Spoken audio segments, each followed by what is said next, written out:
નમસ્કાર, સવારના 10 વાગી રહ્યા છે. આપ જોઈ રહ્યા છો TV9 અને ન્યૂઝ એટ 10 સાથે હું છું માનસી સોની.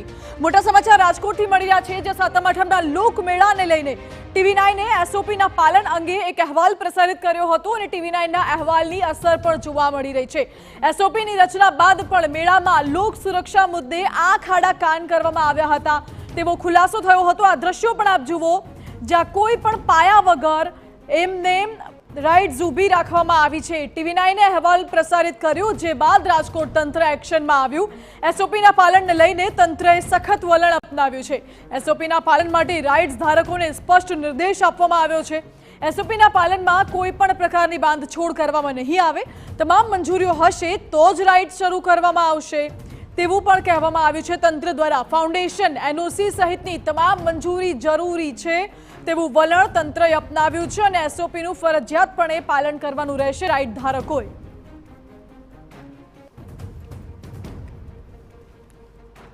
મહત્વનું છે કે તંત્રની કડક SOP અને તમામ નિયમોને લઈને પણ કેટલીક જગ્યાએ આંખ આડા કાન કરતા દ્રશ્યો પણ સામે આવ્યા હતા. આ જ દ્રશ્યો જોઈ લો, જ્યાં રાઇડ્સ કોઈ પણ જાતના પાયા વગર એમને પથ્થર ઉપર ફક્ત ટેકાના આધારે રાઇડને ઊભી કરી દેવામાં આવી છે. આમાં લોકમેળામાં મોટી સંખ્યામાં લોકો ઉમટશે, લાખોની સંખ્યામાં લોકો આવશે, ભીડ જામશે. જો કોઈ દુર્ઘટના સર્જાશે તો જવાબદાર કોણ? આ બાબતે TV9 એ અહેવાલ પ્રસારિત કર્યો અને તંત્ર એક્શનમાં આવ્યું. વધુ જાણકારી આપી રહ્યા છે સંવાદદાતા મોહિત ભટ્ટ. જી મોહિત, SOPના પાલન અંગે તંત્રએ હવે કડક વલણ અપનાવ્યું છે, શું છે વધુ વિગતો? મહત્વનું છે કે ગઈકાલે જે TV9 દ્વારા અહેવાલ પ્રકાશિત કરવામાં આવ્યો હતો અને સ્પષ્ટપણે દ્રશ્યો જોવા મળ્યા હતા કે કેટલીક રાઇડ્સ છે તે માત્ર પથ્થર અને લાકડાના ટેકા પર ઊભી રાખવામાં આવી છે.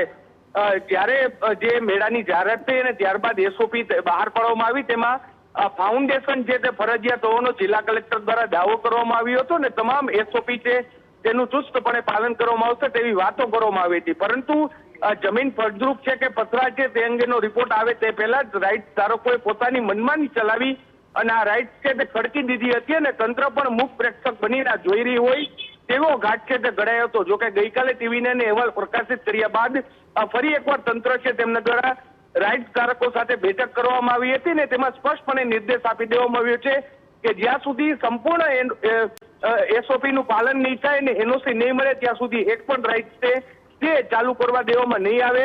આજે ફરી એકવાર તંત્રની અને રાઇડ્સ ધારકો સાથેની આ બેઠક છે, જોવાનું રહેશે કે એમાં કલેક્ટર છે તે કયા પ્રકારનો નિર્ણય લેશે. જી મોહિત, આભાર આપનો. મહત્વનું છે કે રાઇડ્સ કોઈ પણ જાતના પાક્કા ટેકા વગર ફક્ત પથ્થર અને લાકડાના આધારે ઊભી છે અને આમાં ભીડ જામશે. જો કોઈ દુર્ઘટના સર્જાશે તો જવાબદાર કોણ? SOPના પાલનને લઈને પણ TV9 એ સવાલો ઉઠાવ્યા હતા, ધારદાર અહેવાલ પ્રસારિત કર્યો હતો, જે બાદ તંત્ર એક્શનમાં આવ્યું. આજે રાઇડ્સ ધારકો અને કલેક્ટર વચ્ચે બેઠક યોજાવાની છે. કોઈ મહત્વપૂર્ણ નિર્ણય આવે તેવી શક્યતા.